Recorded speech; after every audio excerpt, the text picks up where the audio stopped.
So the failure to connect on second down, that leaves them staring up here at a 3rd and 8. Set! Green, 39! Back to throw here. And this is going to be incomplete. Partner, the way this offense has marched up and down the field during this game, it's almost a surprise to see an incomplete pass on 3rd down, isn't it? Yeah, they have had their foot on the gas all game long, but here finally stalling out. He was only asked to punt once in the victory last week as he sends this one away. This is taken around the 12. An excellent return that time, 26 yards. And the Raiders will take over now 1st and 10. And now here come the Raiders. And on the last drive, they were in field goal range. They just opted not to kick it, didn't get it. How does that change the mentality this go around? I don't think it changes much for the head coach because this is what he preaches all the time. Attack at all times in any spot on the field, and he likes touchdowns, not field goals. Now, your field goal kicker, you got to make sure you nurse him through and say, okay, don't worry about it. When we need you, you got to be ready to go. And the team, of course, loves to see points on the board. So let's see if it changes a little bit if they're in the same spot again. Yeah, we'll see what the decision is here if they get to that spot. I call that play a success. A nice inside run sets up a very manageable 2nd down, a very solid gain on that play.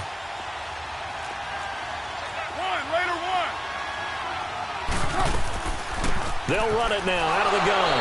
And he's going to be taken down here with a penalty flag on the field. So this will be accepted as it moves the offense backwards.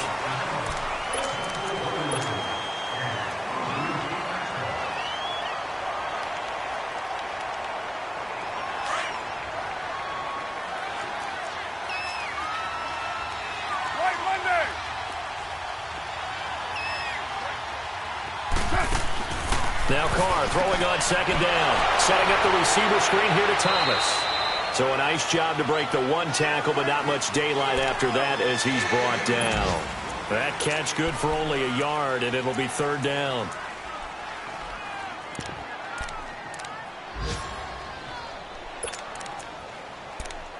Welcome back now to Denver. It's Raider football here, but they're on the short side of the scoreboard right now as we begin the 4th.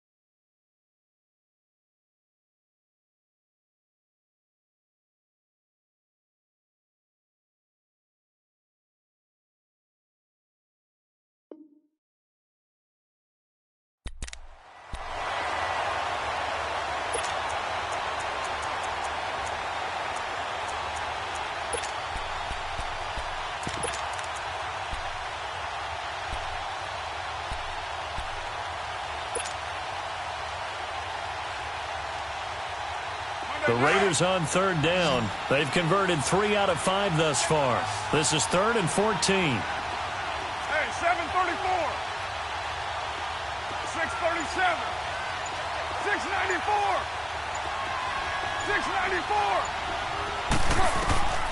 694. Working from the gun, it's Carr.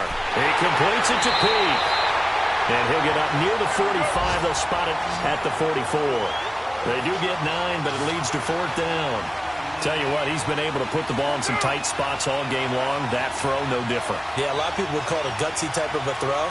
I think he looks at it as, I can do it, so it's not that big of a deal to me, and I'm going to keep firing. You're right. 734.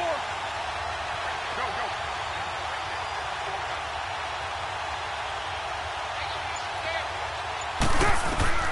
Now Carr, gotta have this one. And it's a short one here, complete to his tight end. And unable to break away. They stop him a few yards shy. The Raiders try it on 4th down, but to no avail. And the Broncos are going to get the football back in great field position.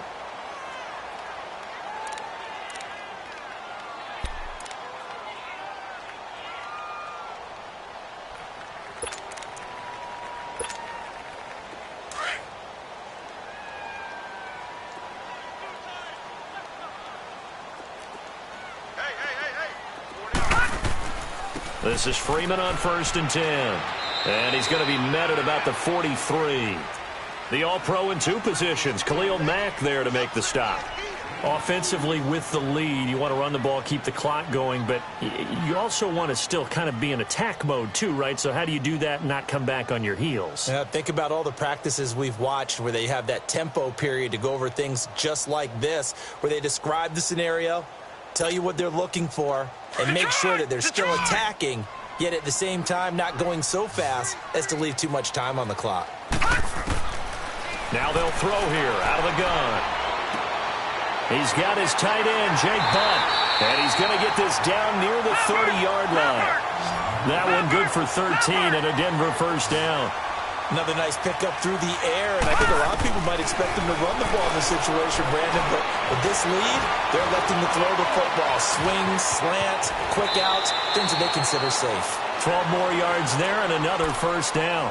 Well, there you go. Save your best scramble of the day for a big-time situation in the 4th quarter, picking up the first. You don't want to use it up early, right? You want to make sure you save it for that exact moment, that key time, and that's what he did, although you and I both know it wasn't planned that way. But what a nice job using his eyes, scanning the field, and realizing when it was time to exit the pocket and go. They'll look to throw now on first down. They'll try and set up the screen. It's complete. And he'll go down here at the 12-yard line. A nice little screen. They get 6 on first down. For a second there, I thought that might break big. Screen pass. Looked like it was coming together. Looked like there was an opening. Still, ended up with a solid game. From the shotgun, he'll look to throw. And they're going to get him. They bring him down to the sack back at the 16-yard line. Khalil Mack in there to get him, and that's sack number 6 for him on the year.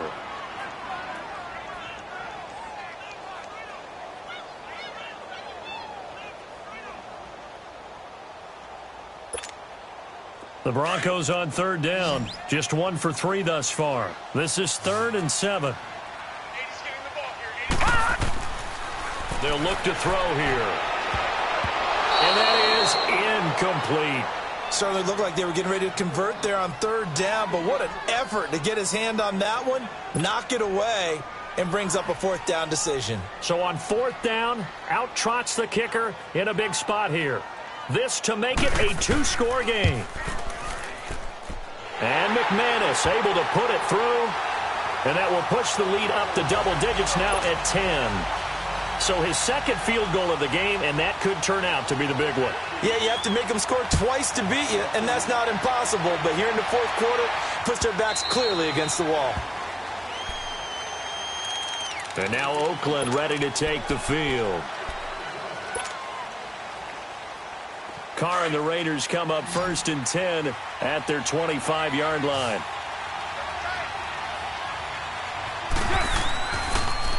Now they'll run it on the toss. And he'll take this up near the 35, maybe the 34. Give him 9 on the carry that time, and they're set up with a 2nd and 1. Well, partner, I know this type of running back. I mean, this size, this intensity usually gets better as the game goes on. I can just tell you from experience, the first few quarters, oh, you're eager. You come running up there, I'm going to tackle this guy. By the 4th quarter, you're coming up and thinking about it. And D-line wearing down 4th quarter. Yeah, that's not a guy they want to see. And he's going to be grabbed and pulled down. Brandon, if I'm an offensive coordinator and I see an all-out rush like that, I file it away because I'm going to use their aggressiveness against them as this game goes on. I'm going to hit them with a screen soon. Carr and the Raiders following the sack, looking up at a 3rd and long.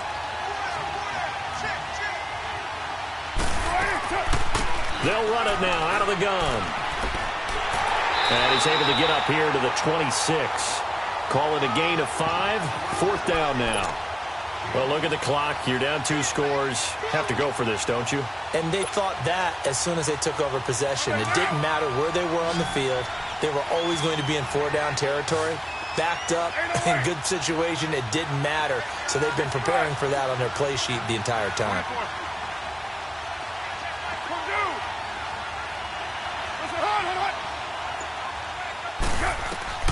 As expected, they're going for it to keep the drive alive. And his guys are going to take over at the 34-yard line. Just a little bit of a rough stretch. 6 interceptions now in these last 2 weeks combined. I know the easy thing is to go back to mechanics, footwork, things of that nature. I'm also wondering, is he getting fooled by what he's seeing on defense? Has the scouting report changed? Are they showing him things different than what he expected? For the second week in a row, he's throwing it to the guys in the wrong color shirts. Yeah, he better figure, whatever the reason is, he better figure it out. Throwing to start the drive, but that one incomplete. I hope I don't sound too rah-rah on that one, but that's the exact right throw. Either your receiver gets it or no one gets it. Give him a lot of credit for being really precise with it. Got rid of it. No one got it. From the 34, they'll come to the line on 2nd and 10.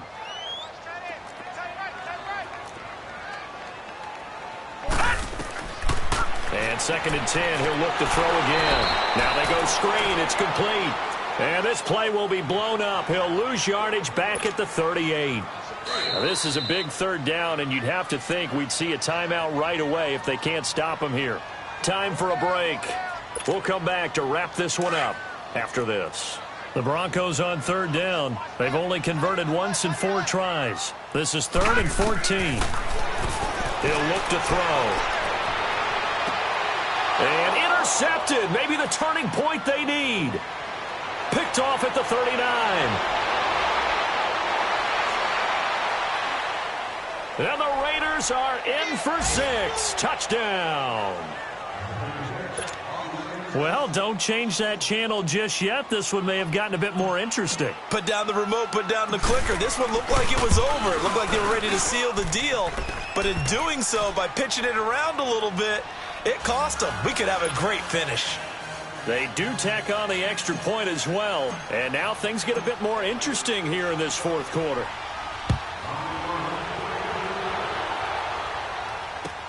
This will be fielded on the back line of the end zone. And the decision to come out is going to cost him 5 as he's taken down right at the 20. And coming out now, the Broncos. They have the 3-point lead. Defense did their job. Now, late game. Although it looks good, you know the coaches, they haven't counted this as a victory yet. I agree with you totally. Big applause for the defense, but no one is taking their headset off on the sidelines. They don't believe this game is over. The offense has to close this one out by taking care of the football. And they'll try to close it out now.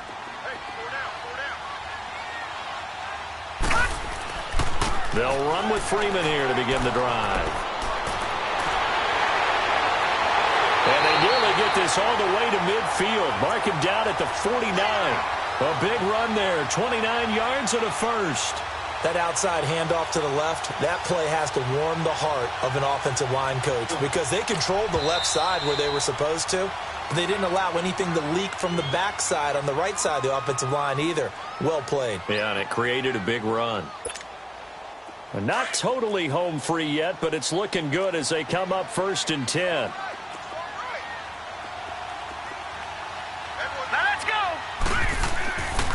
Freeman again, a 1st down carry. Finding room inside the 40. And finally taken down at the 34. 17 yards for the Broncos there as they've got themselves a 1st down. It looks way too easy right now. 2 carries, 2 straight 1st down runs.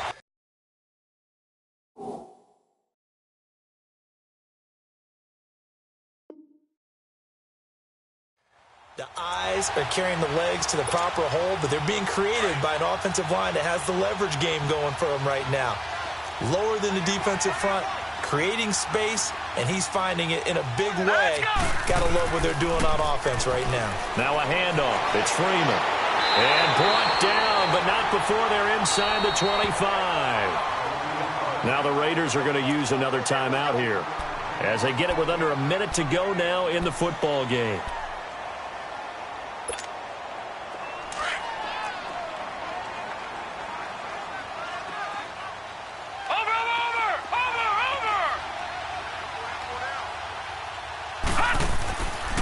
Here's Freeman.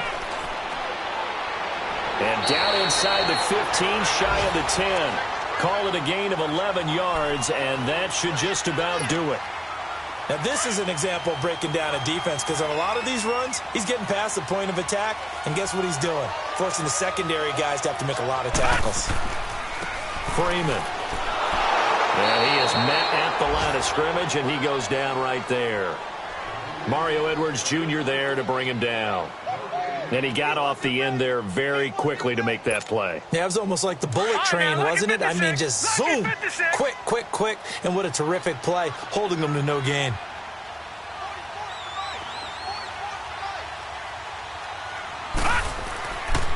Here's Cannon.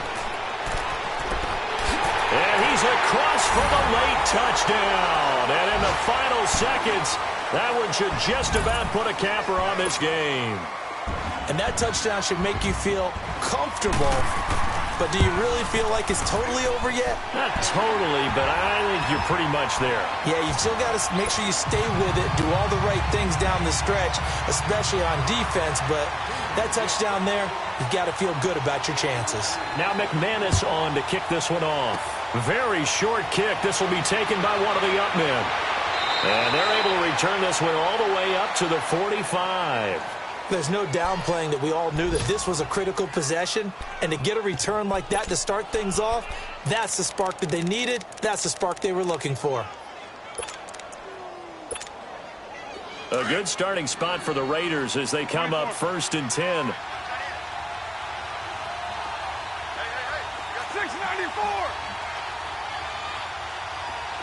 808. It's a hut. To throw is Carr.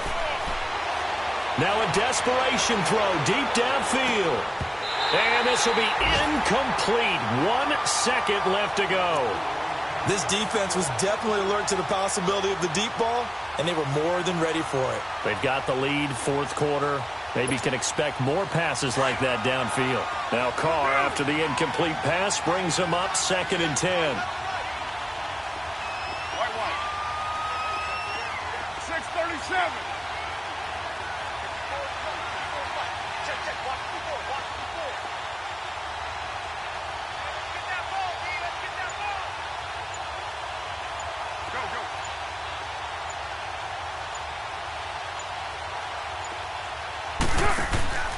One final try now for Carr. He's going to let it fly. And that will be incomplete as time has run out on this football game. Charles, we saw a lot of points go up in this one. Certainly defensively, stuff that they can look at on film, don't you think? No doubt about it. And they've got to go back and check where the errors are, how they're going to fix them, and continue to get better at what they do. But they also need a little adjustment with their confidence. To give up that many points, even if you win a game, that can hurt you. So for the Broncos, the win means they'll finish the first half at a respectable 5-3 record. And they'll be able to enjoy this one through the bye week before they get back at it again. Meanwhile, for the Raiders, the struggles intensify as they drop to 2-6 now on the year. And they'll take this loss into the bye as they'll be back in action in Week 10. So that'll do it for us. For my partner, Charles Davis, and all the hard-working men and women on our crew, I'm Brandon Gaudin. You've been watching the NFL right here on EA Sports. The Broncos are winners as we say so long from Denver.